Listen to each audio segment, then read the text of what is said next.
শিৱসাগৰত মিয়াক প্ৰহাৰ কৰাৰ সময়ত ক'ত আছিল বিধায়ক অখিল গগৈ যি অখিল গগৈয়ে বাৰে বাৰে কৈ থাকে হিন্দু মুছলমানসকল এক হৈ থাকিব লাগে সেই অখিল গগৈয়ে হিন্দু মুছলমানসকলৰ এক হৈ থকাৰ সময়ত যি হিন্দু মুছলমানসকললৈ মাত মাতি থাকে সেই অখিল গগৈ শ্ৰমজীৱীসকলৰ হকে কিয় মাত নামাতে এই প্ৰশ্ন কৰিছে AIUDFৰ বিধায়ক ৰফিকুল ইছলামে লগতে ৰফিকুল ইছলামে কৈছে যে বিজেপিক খেদাৰ কথা কোৱা অখিল গগৈয়ে বিজেপিৰ সমষ্টিলৈ নাযায় যি সমষ্টিত বিজেপিৰ ভোট নাই যি সমষ্টিত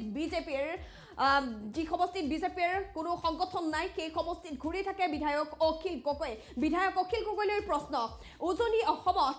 হিন্দু যিসকল সংখ্যালঘু মুছলমান লোক আছে যিসকল সংখ্যালঘু লোক আছে সেই সংখ্যালঘু লোকসকলৰ ক্ষেত্ৰত কিয় মাত নামাতে বিধায়ক অখিল গগৈয়ে এই প্ৰশ্ন উত্থাপন কৰিছে AIUDFৰ বিধায়ক ৰফিকুল ইছলামে লৈ বিচাৰে এই খবৰ শিৱসাগৰত মিয়াক প্ৰহাৰ কৰাৰ সময়ত ক'ত আছিল অখিল গগৈ এই প্ৰশ্ন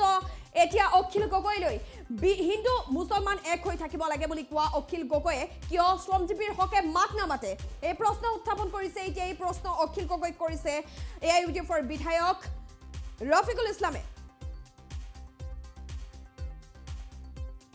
কলগাছিয়া মাহতলিত হিন্দু মুছলমানক এক হ'ব লাগিব বুলি কয় অখিল গগৈ শিৱসাগৰত কিয় হিন্দু মুছলমান এক হ'ব লাগিব বুলি নকয় বিধায়কগৰাকীয়ে উজনিত সংখ্যালঘুৰ সুৰক্ষাৰ বাবে কিয় মাত নামাতে অখিল গগৈ AIUDFৰ বিধায়ক ৰফিকুল ইছলামৰ অখিল গগৈলৈ এই প্ৰশ্ন বিজেপি খেদাৰ কথা কোৱা অখিল গগৈয়ে নাযায় বিজেপিৰ সমষ্টিলৈ যি সমষ্টিত বিজেপিৰ ভোট নাই বিজেপিৰ সংগঠন নাই তেনে সমষ্টিত ঘূৰি থাকে বিধায়ক অখিল গগৈ বিজেপিৰ ভেটি মজবুত থকা সমষ্টিলৈ যাব লাগিছিল অখিল গগৈয়ে মাজুলী তিনিচুকীয়া কোকৰাঝাৰ ডিব্ৰুগড়লৈ গৈ বিজেপিক খেদিব লাগে বুলি কওক এই এতিয়া মন্তব্য কৰিছে AIUDFৰ বিধায়ক ৰফিকুল ইছলামে আমি জনাইছো এই মুহূৰ্তত এটা ডাঙৰ খবৰ শিৱসাগৰত মিয়াক প্ৰহাৰ কৰাৰ সময়ত ক'ত আছিল বিধায়ক অখিল গগৈ হিন্দু মুছলমানসকল এক হৈ থাকিব লাগে বুলি বাৰে বাৰে কৈ থকা অখিল গগৈ কিয় শ্ৰমজীৱীসকলৰ হকে মাত নামাতে কলগাছিয়া মাহতলিত হিন্দু মুছলমানক এক হ'ব লাগিব বুলি কয় অখিল গগৈ কিন্তু শিৱসাগৰত কিয় হিন্দু মুছলমান এক হ'ব লাগিব বুলি নকয় বিধায়কগৰাকীয়ে উজনিত সংখ্যালঘুৰ সুৰক্ষাৰ বাবে কিয় মাত নামাতে অখিল গগৈলৈ AIUDFৰ বিধায়ক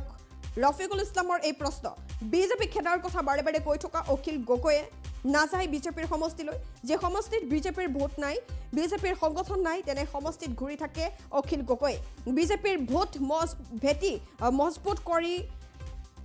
মজবুত থকা সমষ্টিলৈ যাব লাগিছিল অখিল গগৈ কিন্তু সেই সমষ্টিলৈ অখিল গগৈ নাযায় যি সমষ্টিত বিজেপিৰ ভোট নাই বিজেপিৰ সংগঠন নাই তেনে সমষ্টিত ঘূৰি থাকে অখিল গগৈয়ে মাজুলী তিনিচুকীয়া কোকৰাঝাৰ ডিব্ৰুগড়লৈ গৈ বিজেপিক খেদিব লাগে বুলি কওক এতিয়া মন্তব্য AIUDFৰ বিধায়কগৰাকীৰ পলিটিকেল পাৰ্টি অসমৰ 126টা সমষ্টিতে যাব পাৰে তাত আমাৰ আপত্তি নাই ক'ব লগা একো নাই কিন্তু আমি লক্ষ্য কৰিছোঁ অখিল গগৈ যি সময়ত আহি বিজেপিক খেদিব লাগিব বিজেপিৰ সমষ্টিত নাযায় বিজেপিক খেদিব বিচাৰিলে য'ত বিজেপিৰ ভেটি আছে তাত যাব লাগিব অখিল গগৈ য'ত ঘূৰি আছে তাত বিজেপিৰ একোই নাই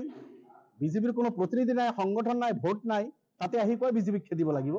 অখিল গগৈৰ প্ৰয়োজন আছিল কাৰ্বি আংলঙত যাব লাগিছিল ডিমা হাছাওত যাব লাগিছিল বাক্সাত যাব লাগিছিল কোকৰাঝাৰত যাব লাগিছিল যোৰহাট তিনিচুকীয়া গোলাঘাট শিৱসাগৰ লখিমপুৰ শিলচৰ এই জিলাবিলাকত বিজেপিৰ ভেটি মজবুত তাত গৈ অখিল গগৈ কাম কৰিব লাগিছিল তাত অখিল নাই আৰু য'ত বিজেপি নাই তাত আহি কয় বিজেপি খেদিব লাগিব আচ্ছা আমাৰ অঞ্চলবিলাকত আহি অখিল গগৈ কয় হিন্দু মুছলমান এক হ'ব লাগে আমিতো একে আছো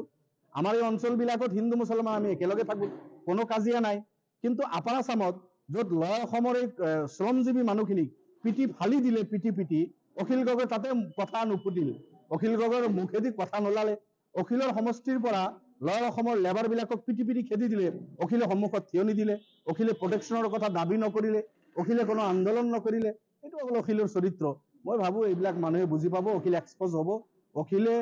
মুখ্যমন্ত্ৰীৰ অক্সিজেন লৈ ঘূৰি আছে সেইকাৰণে এই চব কৈ আছে এতিয়া পঞ্চায়তৰ কাৰণে আমি বিলকুল যুদ্ধকালীনভাৱে প্ৰস্তুতি লৈ আছো আপোনালোকে দেখিছে অলৰেডি আমাৰ জিলা কমিটি গোটেই অসমত হৈ গ'ল এই দক্ষিণ কামৰূপটোৱে বাকী আছিল এইটো আজি হৈ গ'ল আপোনাৰ আমাৰ ব্লক কমিটি ইতিমধ্যে হৈ গৈছে আঞ্চলিক কমিটি আমাৰ গোটেই অসমত চলি আছে ৱাৰ্ড লেভেলত আমাৰ কাম চলি আছে আমি পঞ্চায়তৰ কাৰণে প্ৰস্তুতি লৈ আছো 26 নিৰ্বাচনত এইভাবে কংগ্ৰেছক মিলি খুলিবলৈ অকলেগি নহয় এতিয়ালৈকেতো কোনো আলোচনা হোৱা নাই এতিয়া কংগ্ৰেছৰ আপোনালোকে জানে কংগ্ৰেছে বেলেগ দলৰ লগত মিলি খেলাৰ যিটো ধৰ্ম এইটো ৰাখিব নোৱাৰে যোৱা নিৰ্বাচনত কংগ্ৰেছ UDF BPF আমি একেলগে খেলিছিলোঁ আৰু বিজেপিক আমি বহুকেইখন আসনত বিজেপিক পৰাজয় কৰিছিলোঁ কংগ্ৰেছ UDF BPF একেলগে হোৱাৰ কাৰণে Golakganj seat, Bilasipara seat, Barpeta seat, Dudhnoi, Raha, Batadroba, Mangaldoi, এই বৰক্ষেত্ৰী, এই গোটেইকেইখন আসন বিজেপিৰ হাতৰ পৰা আমি কাঢ়ি আনিছিলো। কিন্তু কংগ্ৰেছে আকৌ যেতিয়া অলপ আমি একেলগে খেলি কেইটামান আসন পালে, আকৌ গৈ অখিল গগৈৰ লগত লগ লাগিল, লুৰিণ গগৈৰ লগ লাগিল। লুৰিণ আৰু অখিলে এইবাৰ বাই ইলেকশ্যনত কংগ্ৰেছক শিক্ষা দিলে। এতিয়া লুৰিণে আৰু অখিলে ঘূৰি আছে 126টা আসনত ইলেকশ্যন খেলিব। গতিকে এনেস্থলত কংগ্ৰেছক আপুনি কি বিশ্বাসত ল'ব? আমি এতিয়া অকলেই পৰিস্থিতি অধ্যয়ন কৰি আমি আগবাঢ়ি আছো আৰু আমি বিচাৰো বিজেপি বিৰোধী এটা শক্তিশালী চৰকাৰ অসমত হ'ব লাগে। এইটো সময়ত চাম আমি কি আলোচনা কৰিব পৰা যায়। আপোনালোকে জানে যে যোৱা নিৰ্বাচনত এটা ধুমুহা এটা আহিছিল,